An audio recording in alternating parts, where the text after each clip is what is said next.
Good evening, students. Once again, this is Santosh Kumar Sinha, your English faculty, and welcome to my channel that is called ज्ञान grow English.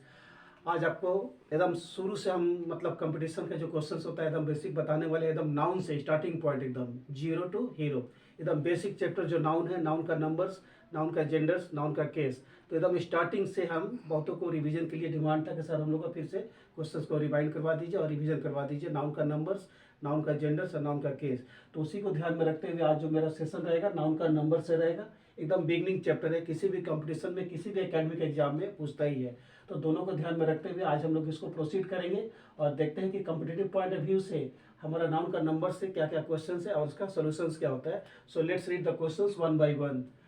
Question number 1 में बोलता है all the chief ministers are responsible. तो देख के ही लगता है कि हमारा ए पार्ट में एरर है, तो चीफ में से एस हट जाएगा और मिनिस्टर में एस रहेगा। ऐसे all the chief ministers are responsible for the natural disasters that devastated the lives of the people in this area.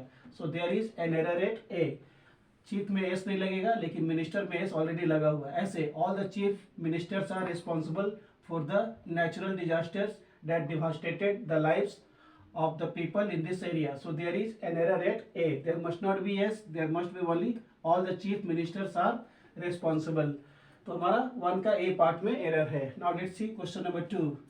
The headquarter of this office, यहाँ भी हमारा A पार्ट में एरर है। नाउन का numbers में देखिएगा हेड क्वार्टर्स होता है, हेड क्वार्टर नहीं होता है। अगर क्वार्टर में S नहीं है तो फिर नाउन का नंबर पॉइंट ऑफ व्यू से एरर माना जाएगा। तो द हेड क्वार्टर्स हो जाएगा, यहाँ पर S लग जाएगा। ऐसे the headquarters of this office is in Kolkata, so all of you must have to depart there. So there is an error at A. There must not be headquarter, there must be headquarters, there must be S at the end of the quarter. Quarter के and में हमारा S होगा, otherwise फिर noun का number से error हो जाएगा अगर क्वार्टर में S नहीं लगाएंगे तो। So let's see question number 3। The class teacher gave him, A हो गया, a homework and instructed him. हमारा बी पार्ट में एरर है। देखिए यहाँ होमवर्क के पहले ए लगा दिया, इसका मीनिंग हो गया कि क्लास टीचर ने उसको एक होमवर्क दिए थे। यहाँ पर 1 2 3 4 से कोई मतलब नहीं, इसको हम सीधा ओमिट कर देंगे, स्किप कर देंगे। तो आंसर ऐसे हो जाएगा the class teacher gave him homework and instructed him to do it without fail. So there is an error at B, there must not be a homework. कोई भी आर्टिकल का प्रयोग नहीं होगा होमवर्क के पहले। ऐसे हो जाएगा the class teacher gave him homework and instructed him to do it without fail. उन्होंने उसको इंस्ट्रक्ट किया कि बिना फेल किए इस होमवर्क को आपको करना है। So there is an error at B, there must not be a before homework. Now let's see question number 4। He gave me 2 important information, सही है, रिगार्डिंग द अर्थक्वेक, ये भी करेक्ट है आपका। And advise me to be safe and sound, और उसने मुझे advise किया कि आप एकदम सुरक्षित हो जाइए। So there is no error at all. अगर इन्फॉर्मेशन में एस लगा होता तभी हमारा एरर होता, लेकिन यहाँ पर इन्फॉर्मेशन में कोई भी एस नहीं है, means the answer is absolutely correct. Now let's see question number 5। The sceneries of Kashmiri, जैसा कि मैं आप लोग को पढ़ा चुका हूँ कि सीनरी में IES का प्रयोग नहीं होता है। यहाँ पर जो IES लगा है ना, ये आपका एरर है। सीनरी होता है, सीनरी चाहे एक हो चाहे एक से अधिक हो, हम लोग कभी नहीं बोलेंगे sceneries of Darjeeling, sceneries of Kashmir. बोलते हैं तो एरर होता है, तो क्या बोलेंगे, the scenery of Kashmir is beautiful in the world. तो सीनरी हो जाएगा SCENERY, ऐसे हो जाएगा इसके spelling SCENERY। This is the correct answer of question number 5। The sceneries है तो IES को रिप्लेस करेंगे, यानी कि ये पार्ट में हमारा एरर है। ऐसे हो जाएगा the scenery of Kashmir is more beautiful then that of any other place, यानी कि कश्मीर को किसी और प्लेस से कंपेयर किया है, तो कंपैरेटिव डिग्री है। और सीनरी में कभी भी IES का प्रयोग नहीं करेंगे, नहीं तो फिर नाउन का नंबर पॉइंट ऑफ व्यू से आपका एरर माना जाएगा। तो चलिए इसको हम आगे बढ़ाते हैं और देखते हैं कि हमारा नाउन का नंबर से कुछ अगला क्वेश्चन क्या है और उसका सोल्यूशंस क्या होगा। तो चलिए हम लोग कंटिन्यू करते हैं नाउन का नंबर से जो कॉमन एरर है इंडिया के किसी भी इंग्लिश का कंपैरेटिव पॉइंट ऑफ व्यू से बहुत ज़्यादा इंपॉर्टेंट है, तो उसी को ध्यान में रख के हम लोग अब 6 से प्रोसीड करते हैं। सो let's see question number 6।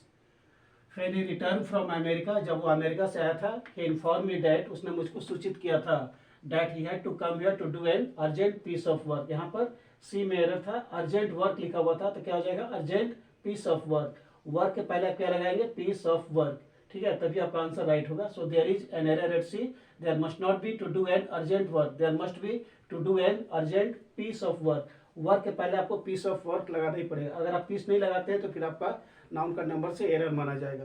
Now let's see question number 7। The boy says that, लड़का बोलता है कि और 2 miles walk always keeps in। देखिए यहाँ देख के आपको पता चलता है कि एरर है, ए भी लगा है और माइल्स भी लगा है, तो आप इसको रिप्लेस करेंगे ऐसे 2 miles walk always keeps in, यानी कि बी पार्ट में एरर है, ठीक है। There is an error at B, there must not be a before 2 miles, क्योंकि हाँ ऑलरेडी 2 miles है, सब्जेक्ट आपका प्लूरल हो गया, इसलिए उसके पहले कोई भी आर्टिकल का प्रयोग नहीं होगा। So there is an error at B, there must not be a before 2 miles, there must be directly 2 miles walk always keeps in healthy and fresh throughout the day. So there is an error at B, there must not be a before 2 miles. Now let's see question number 8. The issues are very complex, correct है, and the problem is that they are bound to be obscured by these hypocritical politicians. और D में बोलता है no error. Let's read the question once again to come to the conclusion. एक बार और इसको ध्यान से देख लेते हैं निष्कर्ष पर पहुंचने के लिए, खूब अच्छी तरह से देखेंगे, कोई जल्दीबाजी नहीं, एक एक चीज को आपको ध्यान से देखना है कि कहीं एरर है तो नहीं, अगर उसको एरर है तो उसको हम लोग सॉर्ट आउट करेंगे। एक बार और पढ़ते हैं ध्यान से क्या क्वेश्चन है।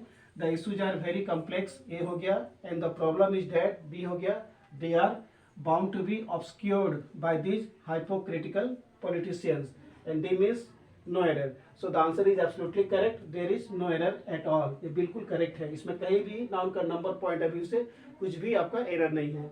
Now let's see question number 9, second last for today.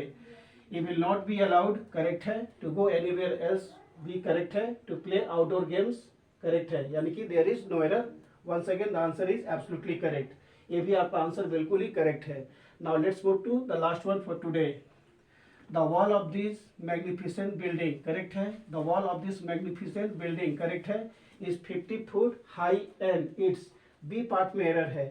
यहाँ देखिए फुट क्या हो गया, आपका सिंगुलर है, और इसका प्लूरल क्या होता है, फीट होता है, 50 फीट हो जाएगा। Is 50 feet high and its paintings are very striking. So there is an error at B, there must not be foot, there must be feet in place of foot.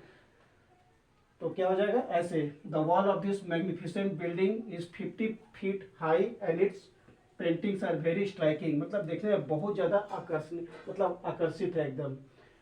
तो there is an error at B, there must be foot in place of feet in place of foot. तो ये था हम लोग का noun का number से आज का कुछ क्वेश्चंस। अगले दिन फिर हम नाउन का नंबर से कुछ प्रोसीड करेंगे, और उससे जितना भी डिफरेंट टाइप्स ऑफ क्वेश्चंस है, PQR क्वेश्चंस आपको सामने हम लेके आएंगे, उसको अगर आप सॉल्व कर लेंगे तो then you will be highly benefited. तो आपको वीडियो को लाइक करके साथ ही साथ इसको सब्सक्राइब भी कर देना है। Good night to all of you, thank you.